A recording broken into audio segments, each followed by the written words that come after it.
Hello everybody, in this lecture we will learn about the matter in our surroundings. हमारे चारों तरफ जो भी मटेरियल मिलता है उस चीज़ के बारे में हम इस चैप्टर में देखने वाले हैं कि जो मटेरियल मिलता है, मटेरियल का मतलब क्या है। आप जो भी आपके अपने आसपास देख रहे हो, आपका फ़ोन हो गया, आपका ईयरफोन हो गया, आपकी बुक हो गई, जो भी पानी, जो भी चीज़ आप देख पा रहे हो, जो नहीं भी देख पा रहे हो वो भी अपने आप में क्या है, एक मटेरियल है। जैसे कौन सी चीज़ नहीं देख पा रहे हो, आपका जो एयर है वो भी एक मटेरियल है, वो भी एक गैस है, उसको भी आप महसूस कर पा रहे हो। तो उसके ही बारे में हम देखेंगे कि जो मटेरियल होता है वो किस किस तरीके से बिहेव करता है, किस किस फॉर्म में वो मिलता है आपके एटमॉस्फेयर में। तो मटेरियल क्या, फिर मैटर की अगर मैं एक डेफिनेशन देना चाहूँ तो क्या होगी, anything anything which occupy space and has some mass. ऐसी कोई भी चीज़ जिस जो कुछ ना कुछ जगह को घेरती हो और उसका कुछ ना कुछ मास होता हो, उसी चीज़ को हम मटेरियल या मैटर बोल देते हैं। ठीक है। तो जो आपका एयर पार्टिकल होगा ना, बिल्कुल छोटा सा, वो भी कुछ ना कुछ जगह तो फिल कर रहा ही होगा ना, कुछ ना कुछ मास तो उसका होगा ही ना। तो matter can be divided into two ways. अगर आपको मैटर को डिवाइड करना है कि देखो चारों तरफ के बहुत सारे मटेरियल है, उनको एक ग्रुप में अगर बांटना है तो आप दो तरीके से बांट सकते हो। पहला, केमिकली उनको डिवाइड कर सकते हो, दूसरा उनको फिजिकली डिवाइड कर सकते हो।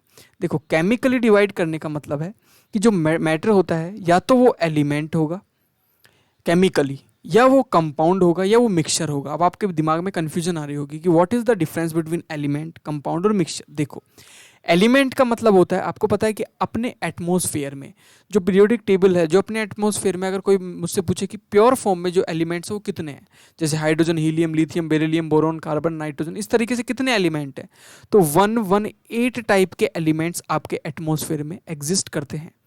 कंपाउंड किसको किसको बोलते हैं, अगर ये एलिमेंट हैं वो एक दूसरे से मिल जाए।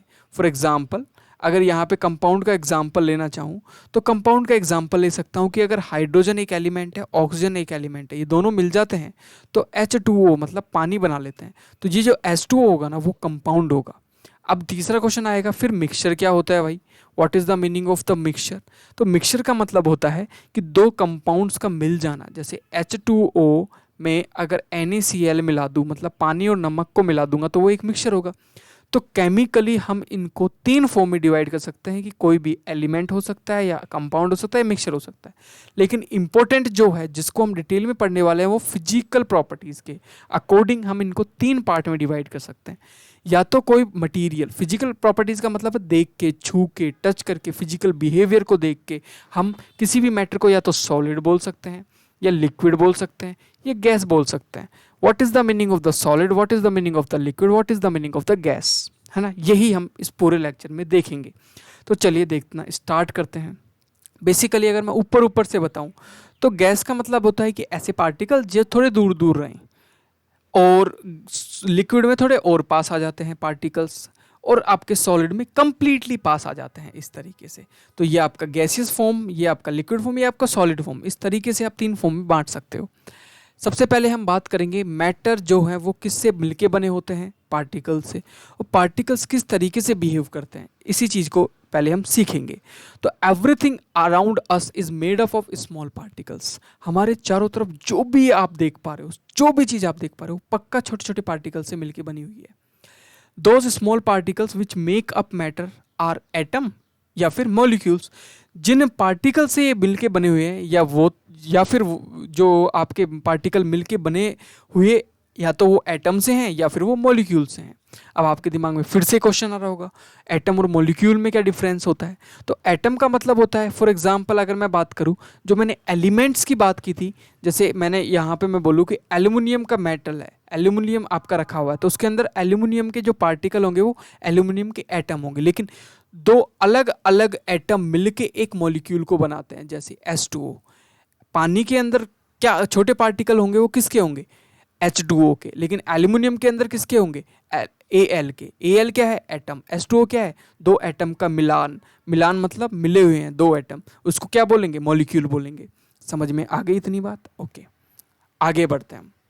अब हम यहाँ पे देखने वाले हैं, जो छोटे छोटे पार्टिकल्स मिले ना, उनकी क्या क्या गुण होते हैं, क्या क्या करेक्टरिस्टिक्स होती हैं। तो पहली करेक्टरिस्टिक्स, और आप बोल सकते हो कि मेजर करेक्टरिस्टिक्स हम यहाँ पे पढ़ेंगे, ये बहुत इंपॉर्टेंट एग्जाम में आती हैं, तो ध्यान से देखना है इनको। तो पहली करेक्टरिस्टिक जो होती है वो होती है, the particles of a matter are very very small.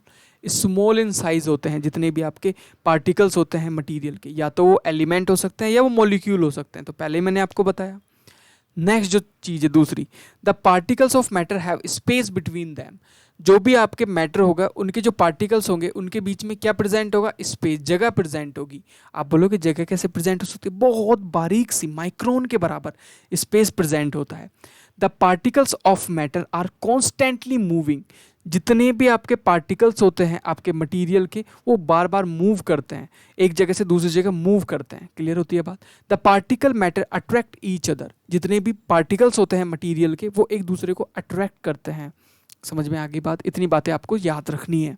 Everything is clear now, I hope everything is clear. तो ये 4 बातें आपको बहुत याद रखनी है, बहुत अच्छे से याद रखनी है, क्योंकि एग्जाम में सीधा क्वेश्चन आता है कि पार्टिकल्स के कैरेक्टरिस्टिक्स को बताओ। तो छोटे होते हैं, स्पेस होता है, मूव करते हैं और एक दूसरे को अट्रैक्ट करते हैं। अब आपको एक चीज़ वो कर रही होगी कंफ्यूज कि स्पेस भी होता है और अट्रैक्ट भी करते हैं, ये क्या बात हुई। तो स्पेस होने का मतलब है कि बहुत सारा स्पेस होना नहीं है, बहुत छोटा सा स्पेस होता है, अट्रैक्ट करके रखते हैं, तभी तो कोई भी पार्टिकल रुका रहता है। तो अब हम इनके आगे बढ़ते हैं। क्लासिफिकेशन अगर मैं करूं फिजिकल स्टेट, फिजिकल प्रेजेंस के बेसिस पे, तो उसको सबसे पहले सॉलिड स्टेट बोल सकते हैं। कोई भी पार्टिकल या तो लिक्विड स्टेट में मिल सकता है या फिर वो गैसियस स्टेट में मिल सकता है। तो हम एक एक करके सॉलिड के बारे में देखेंगे, लिक्विड के बारे में देखेंगे और गैसियस स्टेट के बारे में देखेंगे। सबसे पहले देखेंगे सॉलिड किसको बोलते हैं, इसके क्या क्या कैरेक्टरिस्टिक्स होते हैं। तो अगर मैं बहुत लेमन लैंग्वेज में समझाऊँ, लेमन लैंग्वेज का मतलब बहुत ईजी लैंग्वेज में समझाऊँ, तो सॉलिड का मतलब होता है कि ऐसी स्टेट, ऐसी स्टेट, किसी भी मटेरियल की ऐसी स्टेट जिसके पार्टिकल्स बिल्कुल पास पास हो। तो अगर मैं कैरेक्टरिस्टिक देखूँ सॉलिड की, तो पहली होगी इनकी जो शेप होती है वो फिक्स होती है, इनका जो वॉल्यूम होता है वो फिक्स होता है। अब इसका मतलब क्या है, अगर मैं एक स्टोन ले लूँ, पत्थर ले लूँ, तो क्या मैं उसकी शेप को बदल सकता हूँ, हाथ से तो बदल सकता हूँ, क्या वो अपने आप बदली जा सकती है, नहीं बदली जा सकती। तो शेप एग्जैक्टली सेम रहती है, वॉल्यूम एग्जैक्टली सेम होता है, चेंज नहीं होता है। और इनको कंप्रेस नहीं कर सकते हैं। आप बोलोगे कैसे नहीं कर सकते, स्टोन को तो कंप्रेस कर सकता हूं मैं, लेकिन ये कंप्रेशन पे टूट जाते हैं, ब्रिटल होते हैं, इनकी डेंसिटी ज़्यादा होती है। तो सबसे पहले आप में से कई लोगों को ये नहीं पता होगा कि डेंसिटी किसको बोलते हैं, तो सबसे पहले डेंसिटी का मतलब समझते हैं। देखिए एक एग्जाम्पल लेता हूँ, एक रूम है आपका, ये एक रूम है, इसका नाम मैंने रूम ए दे दिया, और सेम साइज का रूम बी है, सेम साइज शेप सब कुछ सेम है, बी रूम है। अब आप मुझे आंसर बताओगे कमेंट बॉक्स में नीचे लिख के बताओगे। इसके अंदर सिर्फ 5 बच्चे बैठे हुए हैं और इसके अंदर बैठे हुए हैं 10-20 बच्चे, साइज सेम है और कमरे का, इसके अंदर बैठे हैं बहुत सारे बच्चे। तो आप मुझे बताइए कि ए की डेंसिटी ज़्यादा होगी रूम की या बी की डेंसिटी, दिमाग लगाइए। नीचे पॉज दो वीडियो और नीचे बताना है आपको कि डेंसिटी किसकी ज़्यादा होगी, density is equal to A या density is equal to B, comment box में लिखना है। प्लीज़ प्लीज़ प्लीज़ रोको वीडियो को यहीं, तभी कॉन्सेप्ट्स क्लियर होंगे। तो आई होप आपने लिखा होगा। देखो डेंसिटी ज़्यादा होने का मतलब है कि सेम एरिया या सेम वॉल्यूम के अंदर पार्टिकल्स का ज़्यादा होना। तो बी की डेंसिटी क्या होगी, ज़्यादा होगी, ए की डेंसिटी क्या होगी, कम होगी।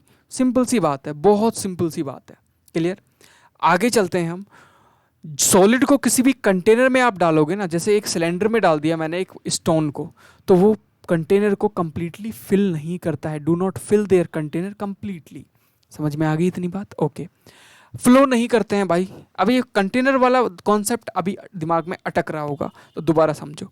अगर मैंने एक कंटेनर लिया और कंटेनर में मैंने छोटा सा एक स्टोन डाला, एक छोटा सा कंटेनर लिया, उसमें एक छोटा सा एक स्टोन डाला इस तरीके से, और अब मैंने छोड़ दिया इसको एज इट इज़, तो क्या इस स्टोन के पार्टिकल्स पूरे कंटेनर में फैल सकते हैं? नहीं, वहीं रहेंगे जहाँ पे आपने रखा था, एज इट इज़, जैसे रखा था वैसे के वैसे रहेंगे। तो आप बोल सकते हो कि ये जहाँ पे रखोगे वहाँ पे एज इट इज़ रहेगा। तो कौन फिल करता है भाई? अगर सॉलिड नहीं फिल करता है तो फिल कौन कर सकता है? गैस थोड़ी सी भी डालोगे, कंटेनर को बंद करोगे, पूरे कंटेनर में उसके पार्टिकल्स, उसके मॉलिक्यूल्स फैलने लग जाएंगे। तो सॉलिड फ्लो भी नहीं करता है। आगे हम देखेंगे लिक्विड्स और लिक्विड्स की कैरेक्टरिस्टिक। तो सबसे पहली जो कैरेक्टरिस्टिक होती है लिक्विड की, कि इनकी जो वॉल्यूम होती है वो तो फिक्स होती है, लेकिन शेप फिक्स नहीं होती है। शेप फिक्स नहीं होने का सीधा मतलब है कि गिलास में डालो गिलास जैसा, बोतल में डालो बोतल जैसा, ज़मीन पे डालो ज़मीन जैसा कन्वर्ट हो जाता है पानी। पानी को दिमाग में लाओ। कैन नॉट बी कंप्रेस्ड, इसको भी हम कंप्रेस नहीं कर सकते हैं। कंप्रेस करने का मतलब है, अगर मैं एक बलून में, वाटर बलून देखा है ना आपने, जिसको हम होली पे फेंकते हैं एक दूसरे के ऊपर, उसको अगर मैं दबाता हूँ हाथ से तो फूट जाता है, ठीक है। तो कंप्रेस हो तो सकता है लेकिन इतना इतना नहीं हो सकता है, थोड़ा सा कंप्रेस हो सकता है। Next moderate to high density होती है, मतलब डेंसिटी जो होती है वो कम हो जाती है, सॉलिड से कम लेकिन गैस से ज़्यादा होती है। डेंसिटी का मतलब मैंने बता ही दिया पहले भी। कंटेनर को ये भी फिल नहीं करते हैं, जैसे कंटेनर में डालोगे वहीं रखे रहेंगे, ऊपर नहीं आएंगे, तो ये भी फिल नहीं करते हैं कंटेनर को। फ्लो तो जरूर करेंगे, फ्लो तो करते ही हैं, लिक्विड तो फ्लो नहीं करेगा तो कौन करेगा। अब हम बात करते हैं गैस, थोड़ा सा कन्फ्यूजन होता है इसमें, इसलिए इसको अच्छे से समझना। ना तो इनकी फिक्स शेप होती है, जिस शेप में डालोगे उस शेप को ले लेते हैं, और ना ही फिक्स वॉल्यूम होती है, वॉल्यूम भी इनकी इंक्रीज हो जाती है।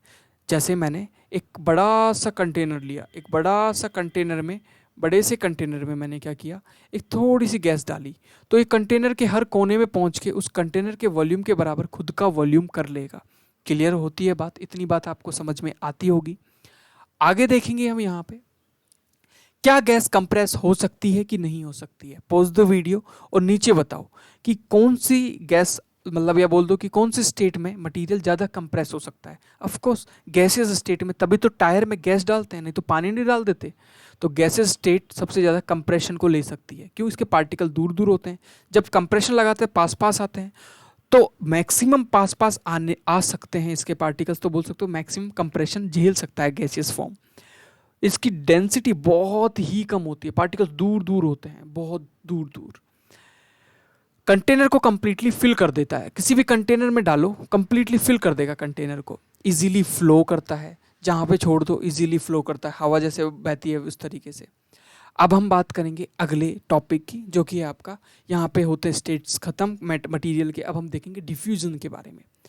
What is the meaning of diffusion. देखो डिफ्यूजन का अगर मैं मीनिंग समझाने जाऊँ, एकदम लेमैन लैंग्वेज में समझाऊँ, डिफ्यूजन का मतलब है दो चीज़ों का मिल जाना। जैसे पानी में अगर मैं इंक डालता हूँ तो पानी भी लिक्विड और इंक भी लिक्विड, दोनों मिल गए एक दूसरे से, तो डिफ्यूजन हो गया।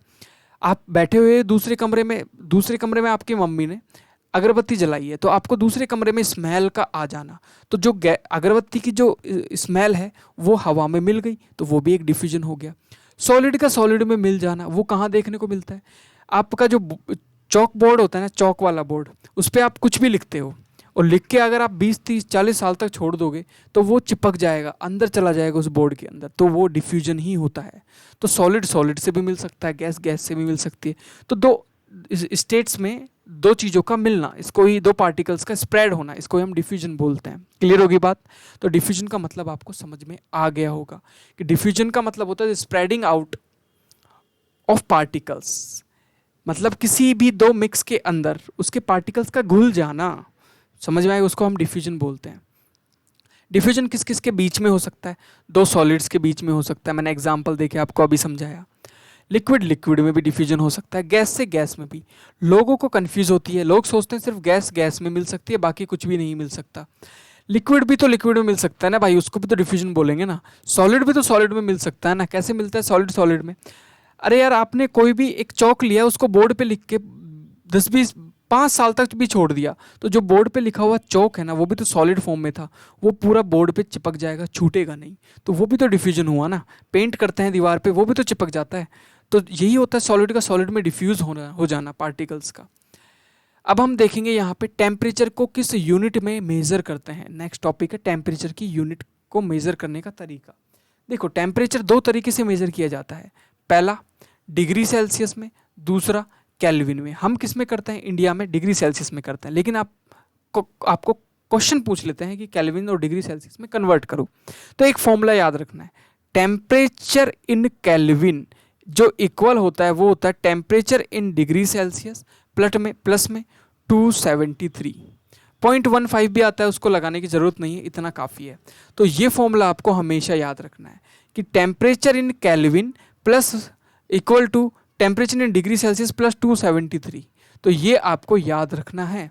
अगर आपसे कोई भी क्वेश्चन पूछे, कोई भी कैसा भी क्वेश्चन कोई पूछे कि 2 डिग्री सेल्सियस के अंदर कितना केल्विन होगा, कितना केल्विन होगा, ये अगर पूछे तो डिग्री सेल्सियस की जगह सिर्फ आपको 2 लिख देना है। तो डिग्री सेल्सियस कहाँ है, यहाँ पे है, टेम्परेचर इन डिग्री सेल्सियस, तो यहाँ 2 लिख दोगे, प्लस में 273 कर दोगे और आपका टेम्परेचर इन केल्विन आ जाएगा, जो कि कितना आएगा 275। क्लियर होती है बात। तो टेम्परेचर इन केल्विन निकालने के लिए डिग्री सेल्सियस की जगह वैल्यू रखते हैं। अगर मैं आपसे पूछूं कि 100 केल्विन में कितना डिग्री सेल्सियस होगा, कितना डिग्री सेल्सियस होगा, ये क्वेश्चन अगर मैं आपसे पूछूं तो आपको 100 रखना है के की जगह। मतलब let me raise something here, ये अब आपको सिर्फ फॉर्मूले में यहाँ पे केल्विन की जगह रखना है और डिग्री सेल्सियस में आपको आंसर आ जाएगा। लेट मी राइट हियर, आपको केल्विन की जगह रखना है 100, तो यहाँ पे ये केल्विन है। इस केल्विन की जगह अगर मैं यहाँ पे 100 लिख देता हूँ तो डिग्री सेल्सियस में मुझे आंसर चाहिए, प्लस में 273 है, ये जो 273 है वो शिफ्ट हो जाएगा इधर।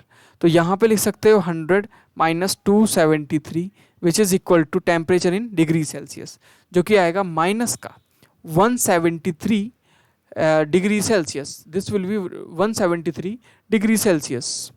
ठीक है, तो इस तरीके से आपको यहाँ पे टेम्परेचर इन डिग्री सेल्सियस मिल जाता है। तो दिस इज़ द फॉर्मूला जो आपको याद रखना है। दिस इज़ द फॉर्मूला जिसमें आप टेम्परेचर की यूनिट्स को डिग्री सेल्सियस और केल्विन में कन्वर्ट कर सकते हो। फॉर्मूला याद रखना है, दैट्स इट। आप किसी भी क्वेश्चन को अटैम्प्ट कर दोगे। क्लियर हो गई बात। तो ये डिग्री और केल्विन का फॉर्मूला हुआ।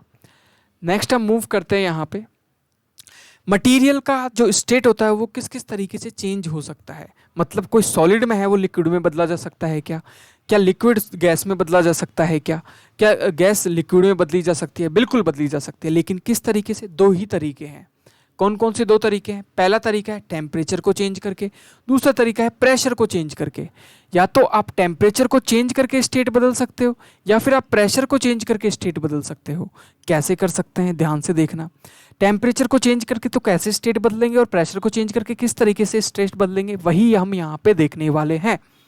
तो सबसे पहले देखेंगे हम टेम्परेचर को चेंज करके कैसे स्टेट्स को चेंज करते हैं। तो पहला है तरीका टेम्परेचर को चेंज करने का, सॉलिड से लिक्विड चेंज करना टेम्परेचर की मदद से। तो अगर मैं टेम्परेचर को क्या करता हूँ, बढ़ा देता हूँ, तो कोई भी सॉलिड चीज़ लिक्विड में बदल जाएगी। एग्जाम्पल, आइस क्यूब को अगर मैं गर्म तवे पे रख दूंगा तो टेम्परेचर बढ़ जाएगा और वो पानी में वो चेंज हो जाएगा। तो जिस टेम्परेचर पे वो चेंज होगा उसको क्या बोलेंगे, उसको बोलेंगे मेल्टिंग पॉइंट। तो मेल्टिंग पॉइंट को क्या बोल सकते हैं कि ऐसा टेम्परेचर जिस पे कोई भी सॉलिड लिक्विड में कन्वर्ट होना स्टार्ट कर दे, उसको हम मेल्टिंग पॉइंट बोलेंगे उसका। तो यहाँ पे हम टेम्परेचर की मदद से क्या कर रहे हैं, स्टेट्स को चेंज कर रहे हैं। तो अगर वाटर का कोई भी मेल्टिंग पॉइंट पूछे तो 0 डिग्री सेल्सियस होता है, याद रखना ये बात। 0 डिग्री सेल्सियस पे रखने पे जो आइस क्यूब है वो पिघलना स्टार्ट कर देती है। नेक्स्ट, अगर आपको लिक्विड से गैस में कन्वर्जन करना है तो भी आपको टेम्परेचर बढ़ाना पड़ेगा, इंक्रीज करना पड़ेगा, जिसको हम बॉइलिंग करना या बोलते हैं या फिर वेपराइजेशन बोलते हैं। तो जब कोई भी गैस में चेंज होने वाली चीज़ है लिक्विड से, उसका टेम्परेचर आप बढ़ाते जाओ तो वो गैस में कन्वर्ट हो जाएगी। तो बोल सकते हैं the process in which a liquid substance changes into a gas rapidly on heating is called the boiling. तो boiling is nothing but when you increase the temperature of liquid it will convert into gas, this is called the boiling और the vaporisation. Clear होती है बात। तो ये आपको याद रखना है। बॉइलिंग पॉइंट किसको बोलते हैं, जिस टेम्परेचर पे, जिस पॉइंट पे पानी उबलना स्टार्ट कर दे या फिर भाप बनना स्टार्ट कर दे, जो कि पानी का कितना होता है 100 डिग्री सेल्सियस। ठीक है, 100 डिग्री सेल्सियस पे पानी बॉईल होना स्टार्ट कर देता है। नेक्स्ट हम देखेंगे गैस से लिक्विड में कैसे कन्वर्जन किया जाता है।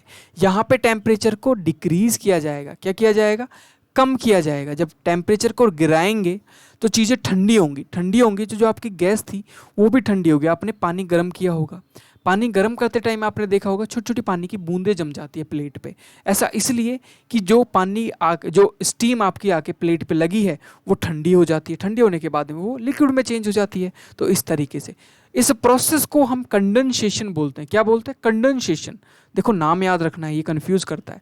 गैस से लिक्विड में बदलना is known as condensation. Note कर लो, एक फेयर कॉपी लेके बैठा करो, जब मेरे लेक्चर्स देखो तो नोट करते रहा करो, पॉज करके। जैसे एक स्लाइड पढ़ी पूरी, पॉज की वीडियो, जो भी स्लाइड में पढ़ा वो अपनी लैंग्वेज में लिखा, तो इस तरीके से चीज़ें याद हो जाती हैं, जीवन भर के लिए याद हो जाती हैं। मैं भी ऐसे ही पढ़ता हूँ और पढ़ता था।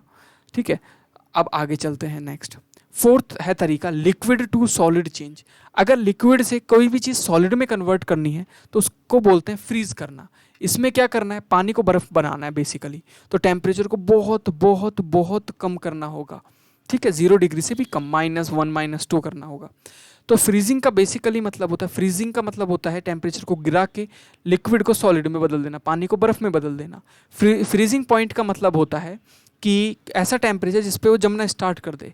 और फ्रीजिंग आप बोल सकते हो जस्ट उल्टा होता है मेल्टिंग है, मेल्टिंग में गर्म करते हैं, इसमें ठंडा करते हैं। क्लियर। अब यहाँ पे खत्म होती है टेम्परेचर से बदलने वाली बातें। अब एक चीज़ आती है जो बार बार क्वेश्चन में आता है इसका, जिसको मैंने लिखा है यहाँ पे, what is the meaning of the latent heat. तो अभी हम क्या कर रहे थे, टेम्परेचर बढ़ा रहे थे, स्टेट चेंज कर रहे थे, टेम्परेचर घटा रहे थे, स्टेट चेंज कर रहे थे। तो लेटेंट हीट का मतलब है वो हीट या वो टेम्परेचर, वो हीट एनर्जी जिसको लेके कोई भी सब्सटेंस अपनी स्टेट को चेंज कर लेता है, उसको हम लेटेंट हीट बोलते हैं। समझ पा रहे हो? जैसे एग्जाम्पल दूं, एग्जाम्पल ये है कि अगर आपके हाथ पे मैंने पेट्रोल या फिर परफ्यूम रखी तो आपका हाथ ठंडा लगने लगता है। क्यों? आपके हाथ के अंदर की जो हीट है उसको पेट्रोल लेके और उड़ जाता है, तो आपका हाथ के टेम्परेचर गिर जाता है, तो आपको ठंडा लगता है। तो लेटेंट हीट का मतलब है कि अभी टेम्परेचर से चेंज कर रहे थे, तो वो टेम्परेचर या वो हीट एनर्जी जिसको लेके कोई भी सब्सटेंस अपनी स्टेट को चेंज कर लेता है, उस एनर्जी को लेटेंट एनर्जी या लेटेंट हीट बोलते हैं। दो तरीके की होती हैं, फ्यूजन मतलब सॉलिड से लिक्विड में बदलने वाली, उसको हम फ्यूजन बोलते हैं। वेपराइजेशन वाले को हम लिक्विड से गैस में बदलने वाली को हम वेपराइजेशन बोलते हैं। होता लेटेंट हीट ही है। तो लेटेंट हीट का मतलब याद रखना है। समझ में आ गई बात? अब हम देखेंगे यहाँ पे एक प्रोसेस जिसको बोलते हैं सब्लिमेशन। इसके अंदर क्या होता है, सॉलिड जो होता है ना, सॉलिड होता है वो डायरेक्ट गैस में बदलता है। इस प्रोसेस को ही हम सब्लिमेशन होना बोलते हैं। कहाँ पे देखा होगा आपने, जो कपूर की गोलियां देखी हैं, कपूर की गोलियों को आप रख दो थोड़े दिन के लिए, वो गायब हो जाती हैं। वो इसलिए वहाँ पे ना तो कोई पानी रहता है, कुछ भी नहीं, क्योंकि वो सीधा क्या होती है, सॉलिड से गैस में कन्वर्ट होती है। और उसको बोल सकते हो कि ये सब्लिमेट होती है, सब्लिमेशन करती है। तो आप बोल सकते हो यहाँ पे कि सॉलिड से गैस में कन्वर्ट होने को हम सब्लिमेशन बोलते हैं। क्लियर होगी? कौन कौन सी चीज़ें हैं जो कि आपकी सब्लिमेशन करती हैं? तो अमोनियम क्लोराइड एक चीज़ है, आयोडीन, कैम्फर मतलब कपूर, नेपथलीन की बॉल्स आती हैं जिनको मम्मी कपड़ों के बीच में रखती होगी पहले, जो बोलती होगी इससे कीड़े नहीं खाएंगे कपड़ों को। तो वो क्या होती हैं, वो आपने देखा होगा वो गायब हो जाती है अपने आप, क्योंकि वो सीधी सॉलिड से गैस में बदलती थी। क्लियर होती है इतनी बात? एक ट्रायंगल यहाँ पे आपको याद रखना है। ये ट्रायंगल मदद करेगा आपकी किस चीज़ में, आपको नाम याद रखने में मदद करेगा। जैसे सॉलिड से गैस में बदलने को क्या बोलते हैं, सब्लिमेशन बोलते हैं। क्या बोलते हैं? सब्लिमेशन बोलते हैं। क्लियर होती है इतनी बात? नेक्स्ट होता है गैस से सॉलिड में बदलने को क्या बोलते हैं, डिपोजिशन बोलते हैं। गैस से लिक्विड में बदलने को वेपराइजेशन बोलते हैं। लिक्विड से गैस में बदलने को कंडेंसेशन होना बोलते हैं। या फिर लिक्विड से सॉलिड में बदलने को, आप लिक्विड से सॉलिड में बदल रहे हो, उसको क्या बोलेंगे, लिक्विड से कोई चीज़ सॉलिड में बदलेगी तो फ्रीजिंग, और सॉलिड से लिक्विड में मेल्टिंग। तो ये नाम याद रखने हैं आपको इस ट्रायंगल की मदद से। इंपॉर्टेंट जो आप भूल सकते हो, एक तो सब्लिमेशन भूल सकते हो और कंडेंसेशन भूल सकते हो, बस बाकी आपको याद रहेंगे। समझ में आती है बात इतनी? यस आती है। अब हम देखेंगे प्रेशर कैसे काम करता है, क्योंकि स्टार्टिंग में मैंने बताया था कि स्टेट को टेम्परेचर और प्रेशर को चेंज करके आप स्टेट्स को बदल सकते हो। तो टेम्परेचर को चेंज करके तो बदल के देख लिया, प्रेशर को कैसे बदलते हैं? जो आपके घर के अंदर किचन में जो सिलेंडर रखा है ना, वो इसका बेस्ट एग्जाम्पल है। अगर मैं किसी भी गैस कैन लिक्विफाइड, गैस को आप लिक्विड में कन्वर्ट कर सकते हो कैसे, प्रेशर अप्लाई करके और टेम्परेचर को लो करके। टेम्परेचर लो कर दूँ और प्रेशर हाई अप्लाई कर दूँ, तो जो आपका जो गैस होता है ना, वो किस में कन्वर्ट हो जाएगा, लिक्विड में कन्वर्ट हो जाएगा। तो गैस से लिक्विड में पहुंचने के लिए जो सिलेंडर आता है एलपीजी, लिक्विफाइड पेट्रोलियम गैस जिसको हम बोलते हैं, वो कुछ नहीं होता है। उसके अंदर क्या होता है कि गैस डाली जाती है ब्यूटेन, ब्यूटेन को दबाया जाता है बहुत ज़्यादा। तो आपने देखा होगा, बजा के कभी हिला के देखना, तो उसमें आपको ऐसा लगेगा पानी भरा हुआ है, क्योंकि वो हाईली प्रेशर्ड मशीन से प्रेशर डाल के उसको लिक्विड में कन्वर्ट कर दिया गया है। अब एक टर्म जो कि आपको कंफ्यूज करती है, एक तो होता है बॉइलिंग और एक होता है इवेपोरेशन। सबसे पहले इवेपोरेशन का मतलब समझो। बॉइलिंग का मतलब तो समझ गए कि गर्म कर दो चीज़ें उड़ जाती है, लेकिन इवेपोरेशन बॉइलिंग से अलग है। कैसे अलग है? इवेपोरेशन का मतलब होता है the process of a liquid changing into gas even below it's boiling point. ये बहुत इंपॉर्टेंट है। Even below it's boiling point, boiling point से पहले ही अगर ये किस में कन्वर्ट हो जाए, गैस में कन्वर्ट हो जाए, तो उसको बोलते हैं इवेपोरेशन। मतलब कहाँ देखने को मिलता है? आपने एक कंटेनर लिया, इस कंटेनर के अंदर क्या डाला आपने, पानी डाला, पानी डालने के बाद में आपने इसको सनलाइट में रख दिया। कहाँ रख दिया? सनलाइट में रख दिया, सनलाइट में रखने के बाद में आपने छोड़ दिया, तो आप देखोगे धीरे धीरे धीरे धीरे धीरे धीरे पानी उड़ने लग जाएगा। लेकिन आप जब हाथ डाल के देखोगे आपको लगेगा पानी ठंडा है, लेकिन पानी उड़ भी रहा है। तो this is called the evaporation. ऐसा क्यों होता है कि जो सरफेस पे जो पानी होता है ना वो पहले गर्म होता है, फिर वो उड़ जाता है, फिर दूसरा सरफेस आता है नीचे वाला, फिर वो गर्म होता है, फिर उड़ जाता है। मतलब layer by layer, surface by surface आपका लिक्विड इवेपोरेट होता है। समझ में आ गई बात? तो इवेपोरेशन का मतलब होता है कि सरफेस बाय सरफेस चीज़ों का गर्म होके या पार्टिकल्स गर्म होके कन्वर्ट हो जाना, लेयर बाय लेयर। ये आपको याद रखना है। इवेपोरेशन से इवेपोरेशन किस किस फैक्टर पे डिपेंड होता है? तो पहला टेम्परेचर पे। देखो जितना ज़्यादा टेम्परेचर होगा, सनलाइट जितनी तेज होगी उतना जल्दी इवेपोरेट होगा आपका पानी। सरफेस एरिया जितना ज़्यादा होगा आपके बाल्टी का, आपके बकेट का, आपके कंटेनर का, उतना ज़्यादा अमाउंट में सरफेस उड़ेगा। ह्यूमिडिटी एयर अगर प्रेजेंट है, ह्यूमिडिटी एयर में प्रेजेंट है, अगर नमी प्रेजेंट है, तो जो पानी की उड़ने की जो स्पीड है वो कम हो जाएगी। क्लियर होती है बात? विंड की स्पीड, मतलब हवाएं चल रही है बहुत तेज तेज उस कंटेनर के ऊपर से, तो जल्दी जल्दी उड़ा ले जाएगी। तो ये इन्वर्सली प्रोपोर्शनल सिर्फ एक चीज़ होती है, ह्यूमिडिटी। अगर ह्यूमिडिटी ज़्यादा है तो इवेपोरेशन कम हो जाएगा। बाकी टेम्परेचर के बढ़ने से, सरफेस एरिया के बढ़ने के, विंड की स्पीड बढ़ने पे इवेपोरेशन तेज होता है। Cooling caused by evaporation. देखो आपको कुछ इफेक्ट देखने को मिलेंगे जो कि आप, एक चीज़ बताऊं, अगर आज हम जिंदा हैं ना, हम चल पा रहे हैं, तो सिर्फ इवेपोरेशन की वजह से। आप बोलो कि ऐसा कैसे हो सकता है? देखो मैं बताता हूँ। कूलिंग इफेक्ट्स देखेंगे हम। सबसे पहले देखते हैं, सबसे पहले कूलिंग इफेक्ट को समझने के लिए एग्जाम्पल लेते हैं। पेट्रोल हाथ पे डाला आपने और आपको ठंडा लगना, ये भी एक इवेपोरेशन का ही कूलिंग इफेक्ट है, जो कि मैंने पहले भी समझाया था कि जो इवेपोरेशन होता है वो लेटेंट हीट को लेके उड़ जाता है। तो ये लेटेंट हीट की वजह से आपका हाथ ठंडे लगता है। गर्मी में जो मटके का पानी होता है वो ठंडा क्यों रहता है? जितनी गर्म गर्म जगह पे रखोगे उतना पानी ठंडा हो जाएगा मटके में। ऐसा इसलिए होता है, मटके के अंदर ना छोटे छोटे पोर्स होते हैं। क्या होता है? Let me make this again. जो आपका पोर्ट होता है, जो आपका मटका होता है, उसमें छोटे छोटे छोटे छोटे क्या होते हैं? पोर्स प्रेजेंट होते हैं, छेद प्रेजेंट होते हैं, छोटे छोटे, वेरी स्मॉल। वो जो छोटे छोटे छेद होते हैं उनमें से जो अंदर भरा हुआ पानी है, जो पूरा पूरा अंदर पानी भरा हुआ है, वो उसमें से कुछ हिस्सा ऊपर आ जाता है, और जो पानी बाहर आ रखा है वो गर्म होता है। और अंदर की जो पानी है, अंदर का जो पानी है, उससे भी क्या लेता है? ये गर्मी को खींच लेता है। किस चीज़ के लिए?